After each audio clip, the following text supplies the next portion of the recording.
Injil Luke, pasal 22. Ketika perayaan Paskah sudah dekat, secara diam-diam para imam kepala dan ahli-ahli Taurat mencari cara untuk bisa membunuh Yesus tanpa diketahui orang banyak. Karena mereka takut para pendukung Yesus mengadakan kerusuhan melawan mereka. Lalu Satanas menguasai hati Yudas orang Kariot, yaitu seorang dari ke-12 murid Yesus. Karena itu dia menemui imam-imam kepala dan para kepala pengawal rumah Allah untuk memberitahu bahwa dia bersedia membantu mereka menangkap Yesus. Mendengar itu, mereka senang sekali lalu bersepakat untuk memberikan sejumlah uang kepadanya. Yudas pun setuju dan mencari kesempatan yang baik untuk menyerahkan Yesus kepada mereka tanpa diketahui orang banyak. Lalu tibalah hari pertama perayaan roti tidak beragi, yaitu hari di mana semua domba Paskah dipotong. Yesus pun menyuruh Petrus dan Yohanes, "Pergilah menyiapkan makanan untuk perjamuan Paskah bagi kita." Mereka bertanya kepadanya, "Di manakah tempat yang Guru kehendaki? Kami akan menyiapkannya," jawab Yesus. "Begitu kalian memasuki Yerusalem, kalian akan bertemu dengan seorang hamba laki-laki yang sedang membawa bejana tanah liat berisi air. Ikutilah dia ke dalam rumah yang dia masuki. Lalu katakanlah kepada pemilik rumah itu, 'Pak, guru kami menanyakan kepada Bapak, di manakah tempat untuk aku dan murid-muridku makan perjamuan Paskah?' Nanti orang itu akan menunjukkan satu ruangan besar di lantai atas yang sudah lengkap dengan meja dan perabot lainnya. Siapkanlah perjamuan Paskah kita di situ." Maka Petrus dan Yohanes pergi ke Yerusalem, dan mereka mendapati tepat seperti yang sudah dikatakan Yesus kepada mereka. Lalu mereka mempersiapkan makanan Paskah di situ. Ketika tiba waktunya, Yesus dan ke-12 muridnya, yang juga disebut para rasul, duduk bersama untuk merayakan perjamuan Paskah. Katanya kepada mereka, "Aku sudah sangat menanti-nantikan saatnya kita bisa bersama-sama merayakan perjamuan Paskah ini sebelum tiba waktunya aku menghadapi penderitaanku. Karena sesungguhnya, aku tidak akan makan perjamuan Paskah lagi sampai arti dari perayaan ini menjadi nyata di dalam kerajaan Allah." Lalu dia mengambil cawan berisi air anggur dan mengucap syukur kepada Allah.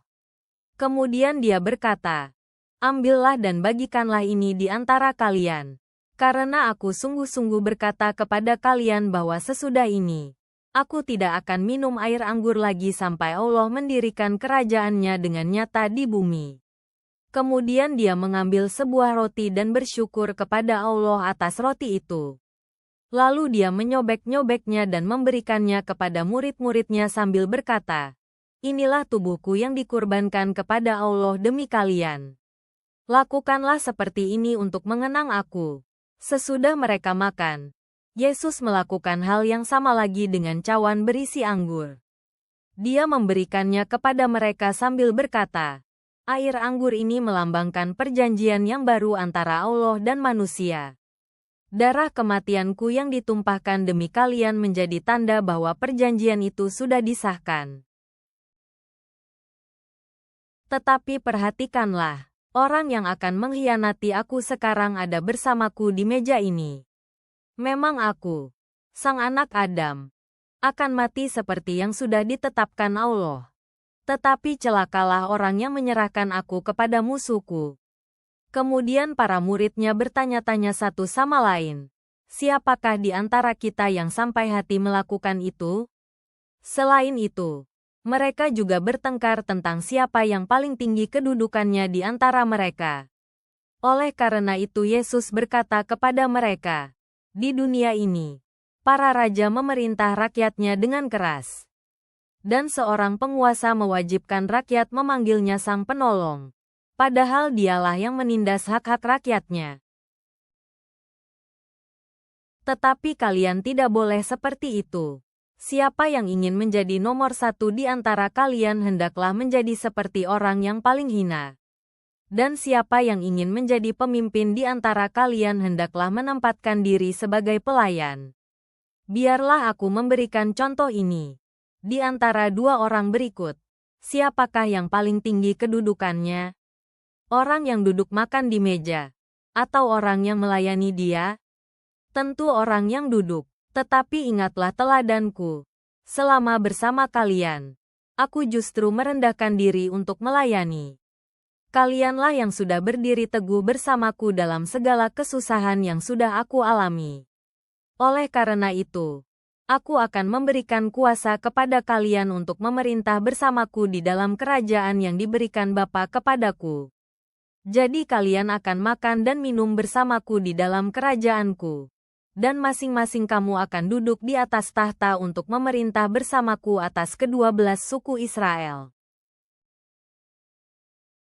Lalu Tuhan Yesus berkata kepada Petrus, "Simon, Simon, dengarlah baik-baik. Satanas sudah minta izin kepada Allah untuk menggoncangkan kamu semua, bagaikan petani memisahkan gandum dari kulitnya, untuk melihat siapa yang akan tetap percaya kepadaku. Tetapi aku sudah mendoakanmu, Simon, supaya kamu tetap percaya kepadaku. Dan sesudah ujian ini, ketika kamu sudah kembali percaya kepadaku, hendaklah kamu menguatkan keyakinan saudara-saudarimu." Lalu kata Petrus kepadanya, "Tetapi Tuhan, saya akan tetap ikut Engkau sekalipun harus masuk penjara atau mati dibunuh bersamamu." Tetapi jawab Yesus, "Petrus, aku beritahukan kepadamu, sebelum ayam berkokok besok pagi, kamu sudah 3 kali mengaku tidak kenal aku." Kemudian Yesus berkata kepada para murid-Nya, "Ingatlah kembali waktu aku mengutus kalian pergi memberitakan kabar baik tanpa membawa kantong uang, tas, maupun sepatu. Apakah kalian mengalami kekurangan?" Jawab mereka, "Tidak." Lalu katanya kepada mereka, "Tetapi sekarang, kalau kamu mempunyai kantong uang atau tas, bawalah. Dan kalau kamu tidak mempunyai pedang, hendaklah kamu membelinya, sekalipun harus menjual jubahmu supaya bisa memilikinya. Karena aku sungguh-sungguh berkata kepada kalian bahwa sekarang ini nubuatan para nabi tentang aku sedang ditepati. Semua harus terjadi sesuai dengan yang dinubuatkan tentang aku, termasuk nubuatan yang mengatakan, dia akan dianggap sama seperti para penjahat." Lalu mereka berkata, "Tuhan, lihat, di sini ada 2 pedang." Kata Yesus, "Itu cukup." Lalu seperti kebiasaan Yesus, dia meninggalkan Yerusalem dan pergi ke Bukit Zaitun bersama para murid-Nya. Setibanya di tempat itu, dia menyuruh mereka, "Berdoalah terus supaya kamu masing-masing tidak berbuat dosa ketika dicobai iblis." Kemudian Yesus menjauh dari mereka, kira-kira 30 meter. Di situ dia sujud berdoa. Katanya, "Ya Bapa, aku mohon, kalau Bapa mau, janganlah biarkan aku menjalani penderitaan ini. Tetapi janganlah terjadi menurut kehendakku, melainkan kehendak-Mu sajalah yang jadi."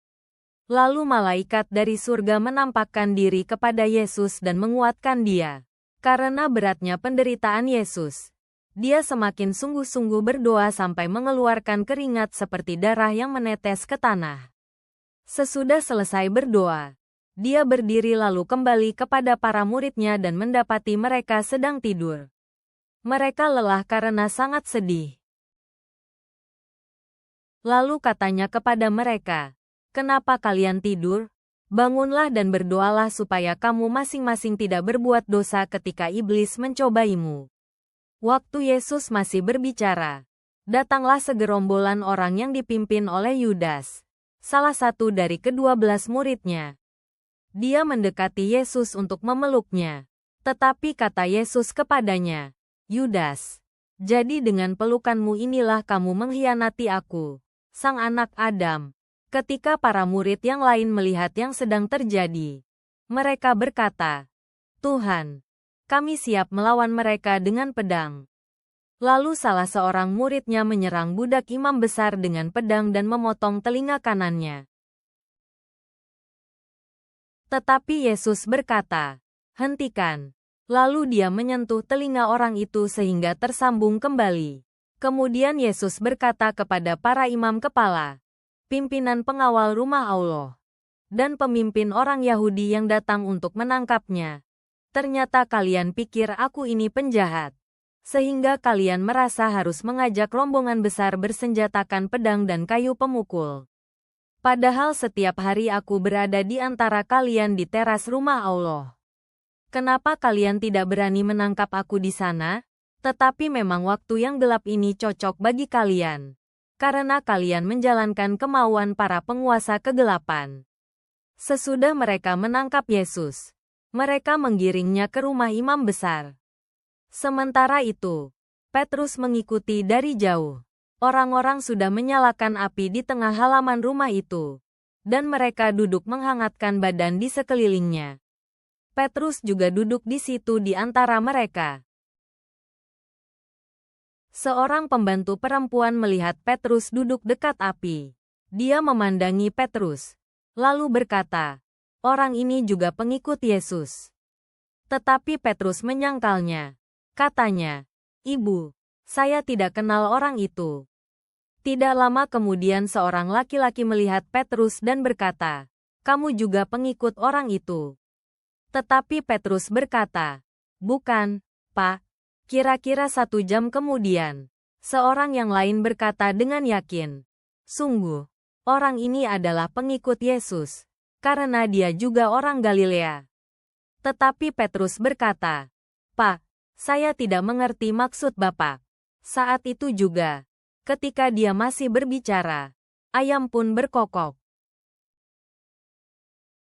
Lalu Tuhan Yesus berbalik memandang Petrus. Maka teringatlah Petrus tentang apa yang sudah dikatakan Tuhan kepadanya. "Sebelum ayam berkokok, kamu sudah 3 kali mengaku tidak kenal aku." Lalu Petrus keluar dari halaman rumah itu dan menangis dengan sangat sedih. Lalu para pengawal rumah Allah yang menahan Yesus mempermainkan dia dengan mengejek dan memukulinya. Mereka menutup mata Yesus dengan kain lalu berulang-ulang memukul dia serta berkata, "Kalau kamu betul-betul nabi, coba tebak siapa nama orang yang barusan memukulmu." Dan masih banyak lagi kata-kata yang mereka ucapkan untuk mencaci maki dia. Pagi harinya, berkumpullah para anggota mahkamah agama, termasuk para pemimpin Yahudi, imam kepala, dan ahli Taurat. Lalu Yesus dibawa menghadap mereka. Mereka berkata, "Katakan kepada kami, apa betul kamu ini Kristus?" Jawab Yesus, "Kalaupun aku katakan bahwa aku memang Kristus, kalian tidak akan percaya. Dan kalau aku bertanya sesuatu, kalian juga tidak akan menjawab atau membebaskan aku. Tetapi tidak lama lagi, aku, Sang Anak Adam, akan duduk di tempat yang paling terhormat di sebelah kanan Allah yang Maha Kuasa." Lalu mereka semua berkata, "Kalau begitu, kamu ini benar Anak Allah?" Jawab Yesus kepada mereka, "Demikianlah, seperti yang kalian katakan." Maka mereka berkata, "Kita tidak perlu mencari saksi yang lain lagi. Dia sendiri sudah mengakuinya barusan, dan kita mendengarnya sendiri." Tuhan, pada perjamuan terakhir dan di Taman Getsemani, kuatkanlah kami menghadapi pengkhianatan dalam hubungan yang penuh dengan kepercayaan yang telah rusak hari ini. Berjaga dan berdoalah agar kami terhindar dari godaan. Jangan biarkan kami menyangkal nama-Mu di saat-saat penuh tekanan. Tetapkan perjamuan kudus sebagai peringatan.